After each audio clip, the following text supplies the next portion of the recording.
lorsque le prophète Mohammed, salut et bénédiction soient sur lui, était blessé, ses compagnons se sont approchés pour le secourir et l'isoler dans l'école derrière la montagne de Houd. Dans le champ de bataille, la rumeur circulait toujours. Il était donné pour mort, nombre de combattants musulmans ont cru, et certains combattants mécréants ont cru aussi. Quand il atteignit l'embouchure du col, Ali ibn Abi Talib sortit et remplit son bouclier d'eau. Il l'apporta au messager de Dieu, sur lui la paix et le salut, pour qu'il en boive. Il trouva l'eau nauséabonde et se contenta de se laver le visage ensanglanté. En escaladant le mont haut, le messager fut empêché d'avancer plus haut à cause d'un gros rocher. Incapable d'escalader à cause de son armure lourde et ses blessures qui l'invalidaient, il ne put y parvenir si ce n'était Allah qui l'aida en se pliant pour que le prophète Mohammed, salut et bénédiction soient sur lui, mette ses pieds sur son dos, en guise de marche-pied, et parvint à escalader le rocher sans difficulté. Puis il le souleva jusqu'à ce qu'il soit debout. Le prophète, sur lui la paix et le salut, dit alors, Tala, après cela, tu mérites le paradis. Le messager d'Allah qui se retirait progressivement vers la zone arrière de la montagne flanquée des deux sadés, de loin, les combattants qui étaient dans le champ de bataille l'ont vu mais ils n'étaient pas si sûrs que c'était lui, certains ont cru à la rumeur et d'autres non. Alors, c'est lui, c'est pas lui. Ils étaient sceptiques. Le premier à l'avoir reconnu fut Ka'b ibn Malik fut le premier à le reconnaître d'après sa démarche et d'après le regard de ses yeux qui scintillaient sous son casque. Il cria à plein poumon, musulmans, soyez bénis. Le messager d'Allah, sur lui la paix et le salut, est là, il est vivant, il n'est pas mort. Cependant, le messager d'Allah, sur lui la paix et le salut, lui fit signe de se taire, de peur que les idolâtres ne le repèrent. Le combattant musulman Ka'b ibn Malik se lança vers lui quand il arriva à son niveau, le messager d'Allah, sur lui la paix et le salut, lui demanda de s'échanger leur armure, de peur qu'il soit reconnu par les ennemis, du moment que le bruit qui court sur sa mort commençait à se dissiper. Dans la foulée, certains le prenant par le messager d'Allah, sur lui la paix et le salut, il reçut une vingtaine de blessures. Soulagés d'entendre la bonne nouvelle qui leur donna un nouveau souffle, les musulmans reprirent rapidement courage, avec tant d'audace et d'encouragement, reprirent leurs esprits et résistèrent à l'idée de se rendre ou de contacter l'hypocrite Abdullah bin Ubay. Ils prirent les armes et reprirent le combat pour tenter de gagner le camp, surtout après que la nouvelle de la mort du prophète eût été démentie. Les musulmans se précipitèrent immédiatement vers la source, ce qui rassembla une trentaine de compagnons autour du prophète. Avec ce groupe de compagnons, le messager d'Allah, sur lui la paix et le salut, entreprit un repli planifié vers les collines. Les hostilités ennemies s'intensifièrent, cherchant à contrecarrer le plan de repli des musulmans. Le mont d'Ohud était propice pour se mettre à l'abri. Les Mécois voulaient tout de même monter sur le mont pour continuer le combat. Mais ils recevaient des flèches, ce qui les décourageait. Leurs tentatives se révélèrent vaines grâce à la ténacité héroïque des lions de l'islam. Le combattant polythéiste de la tribu de Koresh, Uthman bin Abdullah bin al-Mughira, membre de la cavalerie ennemie, s'avança vers le messager d'Allah, sur lui la paix et le salut, sur son cheval le poursuivant et criant à haute voix en disant « Soit je le tue, soit je serai tué ». Son cheval trébucha dans un trou, les trous que son courligionnaire a creusés en préparation à la bataille. Il tomba de son cheval et dans les entrefaites, un des combattants musulmans, le compagnon Al-Harith bin Asima s'avança vers lui, et un duel les opposa pendant presque une heure de temps. Le compagnon Al-Harith bin Asima le frappa à la jambe qui n'était pas protégée par l'armure et le blessa, c'était son talon d'Achille, il l'immobilisant, puis l'acheva avec un coup qui finit de le décapiter. Il prit ses armes, son épée, son écu, et tout ce qu'il faut prendre. Cependant, Al-Harith bin Asima, qu'Allah l'agrée, sera traqué par un autre cavalier ennemi, quand il l'a vu en train de prendre du butin, il se lança vers lui, l'attaqua et le frappa à l'épaule avec son épée. Al-Harith bin Asima fut transporté au camp musulman, gravement blessé. Cependant, le cavalier ennemi n'échappa pas à la mort, car le combattant musulman Abu Dujana, qu'Allah l'agrée, le héros au bandeau rouge, le frappa violemment et lui trancha la tête comme on égorge un mouton. Au cours des combats acharnés, le désir de dormir s'empara de certains combattants musulmans, ce qui était par contre, une sécurité et une tranquillité pour ses serviteurs musulmans. Le Coran en parle. Abu Talha dit, « J'étais de ceux qui étaient envahis par le désir de dormir le jour d'Oud. Ce jour-là, mon épée me tomba des mains 2 ou 3 fois. Elle retomba à plusieurs reprises, et je la relevai sans cesse.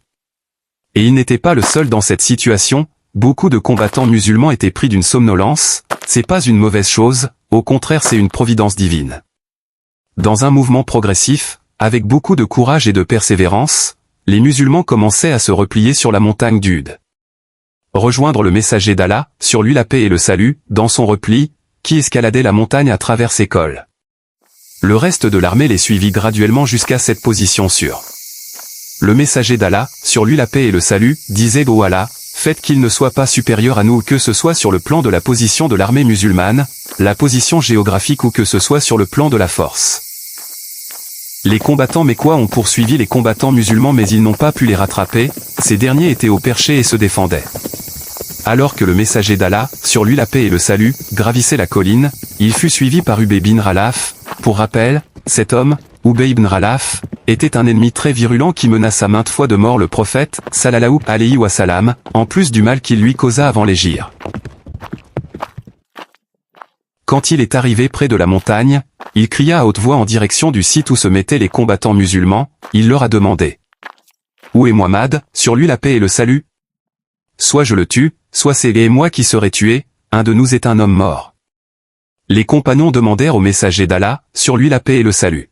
« Messager d'Allah, sur lui la paix et le salut, veux-tu que l'un de nous le combatte ?»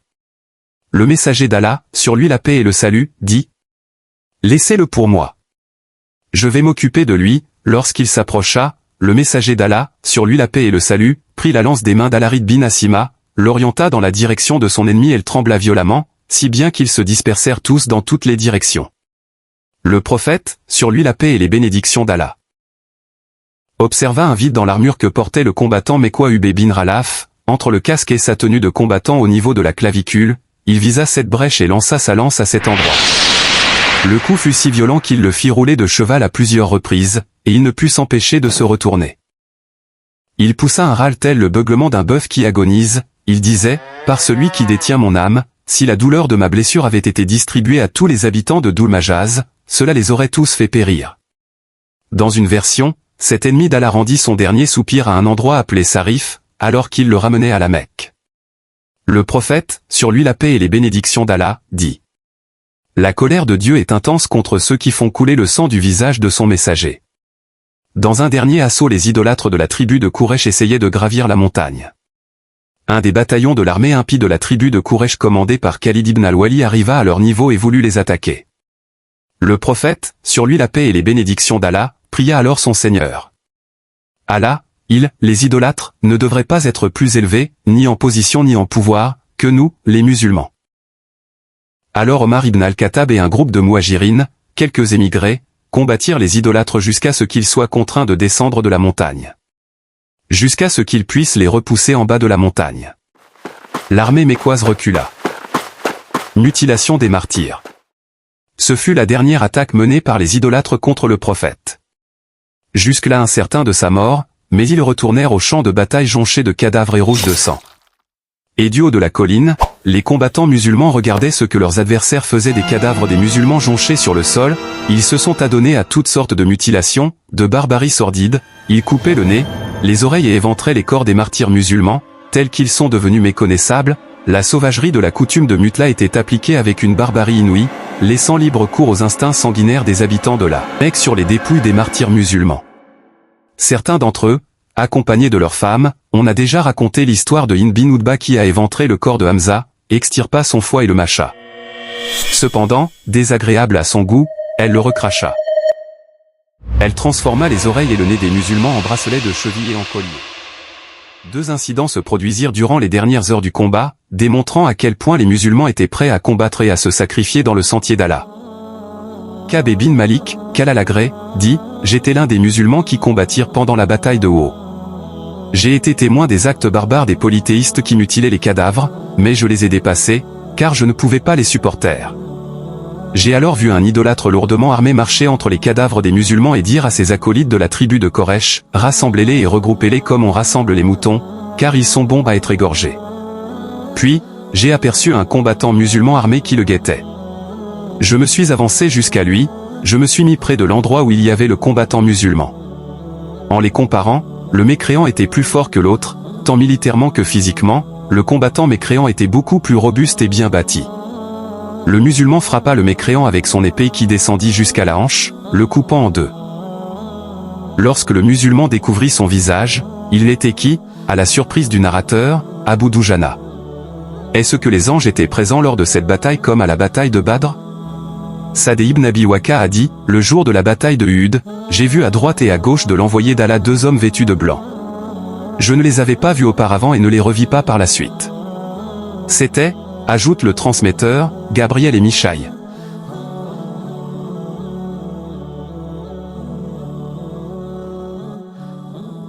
Abu Sufyan se réjouit de la défaite des musulmans après Uhud et son dialogue avec Omar ibn al-Khattab.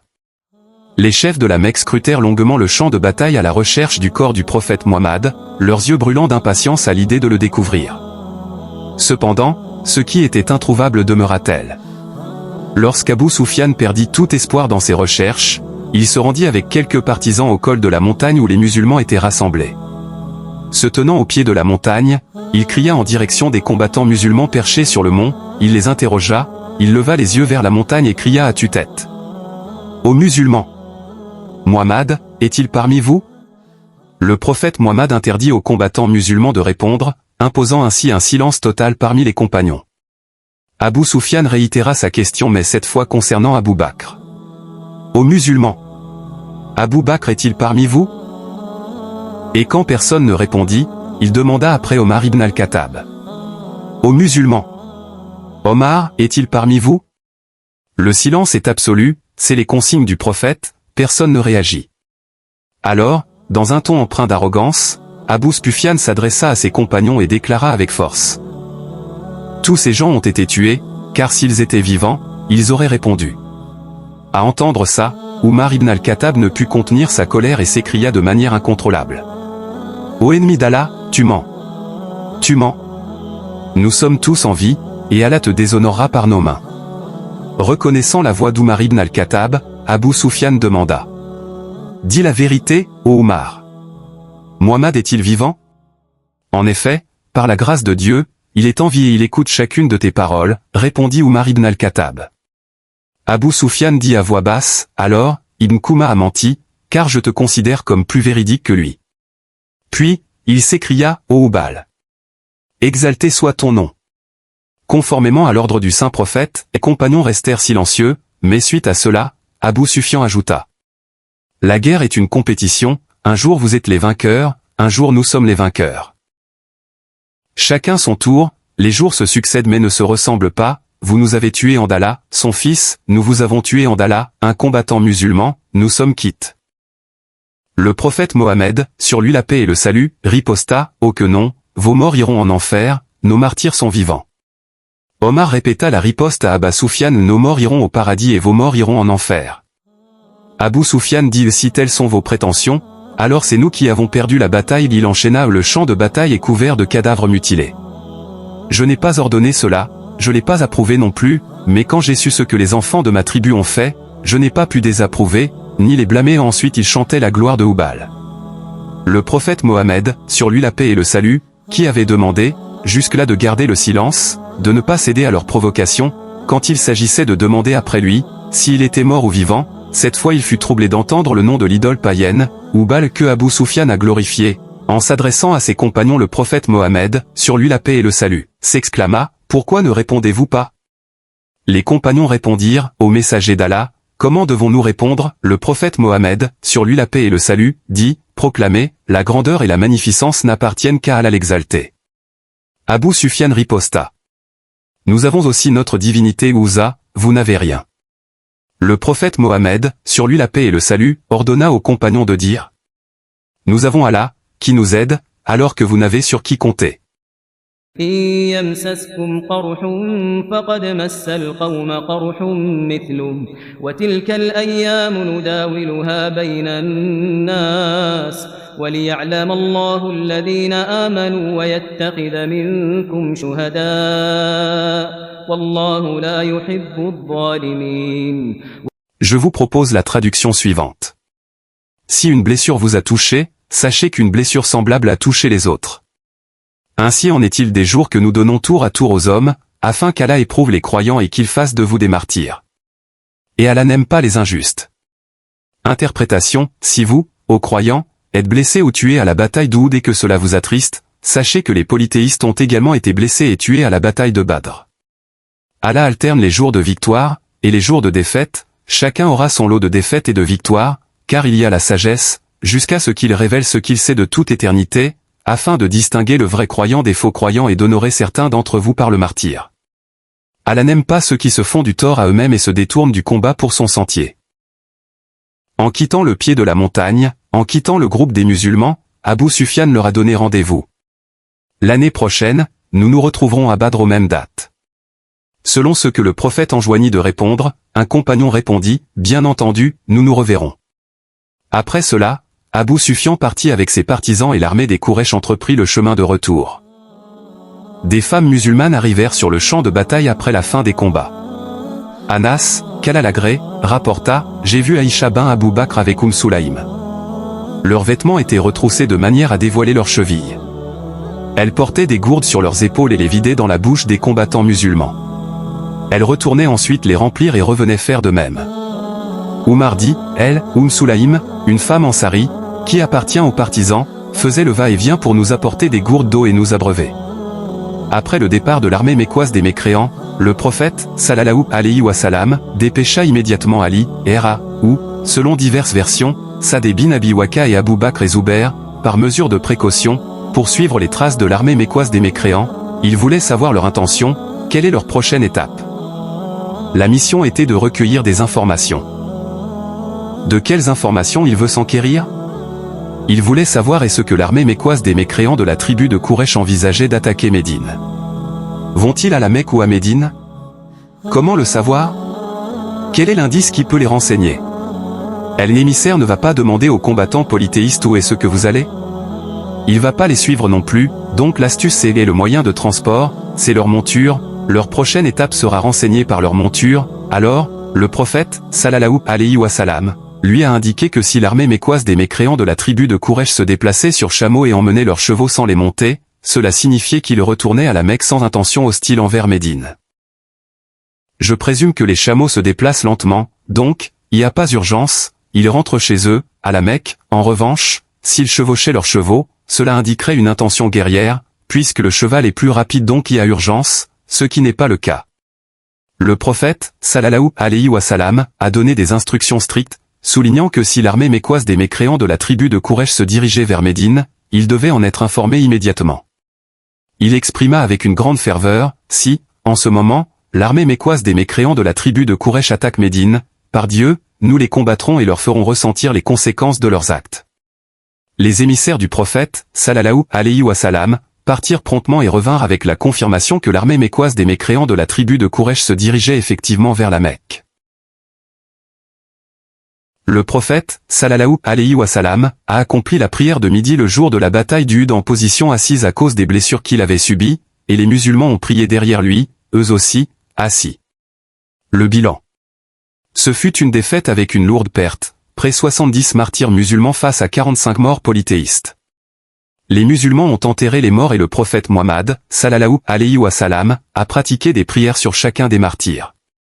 On dit que la bataille de Uhud est une défaite. Qu'est-ce que vous en pensez? Certains Médinois dirent alors que s'ils étaient restés retranchés au lieu d'aller à la bataille, le combat aurait été victorieux. Le prophète, sallallahu alayhi wa sallam, leur répondit que les desseins de Dieu ne peuvent être contrariés et que s'ils devaient mourir c'était la destinée que Dieu leur avait réservée. Après le départ des idolâtres, il dit: mettez-vous en rang afin que je puisse remercier et louer mon Seigneur, le grand et le tout-puissant. Ils se mirent alors en rang derrière lui. Il dit alors: Allah, à toi toutes les louanges. Allah, nul ne peut refuser ce que tu permets, ni permettre ce que tu refuses. Nul ne peut guider celui que tu égares, et nul ne peut égarer celui que tu guides. Nul ne peut t'accorder ce que tu as refusé, et nul ne peut refuser ce que tu accordes. Nul ne peut approcher ce que tu as ordonné d'être éloigné, ni éloigner ce que tu as décrété d'être proche. Allah, accorde-nous tes bénédictions, ta miséricorde, tes faveurs et tes bienfaits. Allah, je te demande de m'accorder une félicité éternelle qui ne change ni ne disparaît. Allah, toi seul nous implorons secours dans les épreuves. Toi seul nous cherchons la sécurité au jour de la terreur. Allah, à toi seul je recours pour nous protéger du mal de ce que tu nous as donné et du mal de ce que tu nous as refusé. Allah, fais que nous aimions la foi et qu'elle orne nos cœurs. Rends la mécréance, la rébellion et la désobéissance détestables pour nous. fais que nous soyons parmi les bien guidés. Allah, fais que nous vivions en musulmans et que nous mourions en musulmans, et fais que nous rejoignions les pieux, mais non les humiliés et les égarés. Allah, anéantis les mécréants qui croient en ton messager et s'écartent de ton chemin droit. Allah, que ton châtiment et ton inimitié s'abattent sur les mécréants. Allah, anéantis les mécréants à qui tu as donné le livre, Dieu de vérité. Sur ce je termine, je vous quitte dans la bénédiction du Seigneur, restez fidèles si vous êtes intéressés salam.